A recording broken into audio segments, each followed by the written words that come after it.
Saya bukan menghina jenggotnya Pak, tapi malu kan kata Imam Syafi'i apa?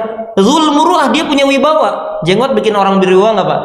Bikin orang berwibawa. Yang nggak ustad aja dia nggak ustad itu Pak. Bismillahirrahmanirrahim.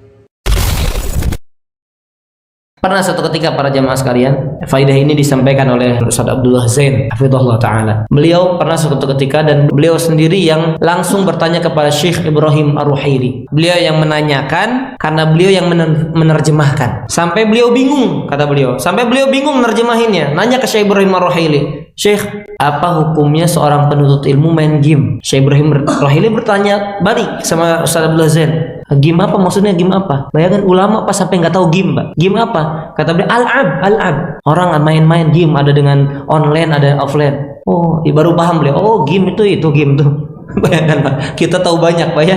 Maka kata Syekh Ibrahim Ar-Ruhaili, bagaimana mungkin seorang penuntut ilmu punya waktu untuk main game? Subhanallah. Jawabannya simpel Pak. Emang ada ya penuntut ilmu ada waktu main game? Subhanallah. Oh, kesinggung banget itu kita Pak. Kita kemana-mana game Pak. Bahkan ada naudzubillah, makanya para jamaah yang candu game tobat sama Allah. Karena waktu yang dia buang. Mungkin kalau sepekan sekali mungkin ya, mungkin. Saya nggak mengatakan halal atau saya mengatakan dianjurkan nggak. Tapi ini Pak, candu game, jenggotan, la haula wala quwata illa billah. Sampai jenggotnya nempel ke gamenya itu Pak. Saking khusyuknya gini Pak. Saya bukan menghina jenggotnya Pak, tapi malu kan kata Imam Syafi'i apa? Zul muruah, dia punya wibawa. Jenggot bikin orang berwibawa nggak Pak? Bikin orang berwibawa. Yang nggak ustad aja dia nggak ustad itu Pak. Benar nggak Pak? Dengan apa?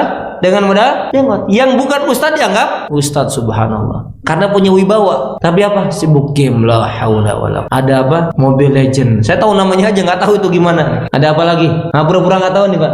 Pura-pura nggak tahu nih, padahal main ini. Ada yang main, ada yang pura-pura nggak tahu. Nggak ada yang online itu Pak, yang apa namanya, yang musim ini pindah lagi. Ada yang bahkan main slot, la haula. Sudah ngaji main slot. Itu subhanallah. Syekh Ibrahim Ar-Ruhaili sampai mengatakan, emang dia punya waktu ya buat main game? Subhanallah. Oh, malu kita Pak. Karena kalau kita lihat kehidupan para ulama, sibuk hidupnya dengan kitab, berjam-jam dengan kitab. Bacanya 3 jam, 5 jam. Yang saya jauh dengan mereka. Makanya dikatakan ulama, oh jauh. Dikatakan alim, jauh. Ya, semua kita statusnya masih apa? Penuntut ilmu.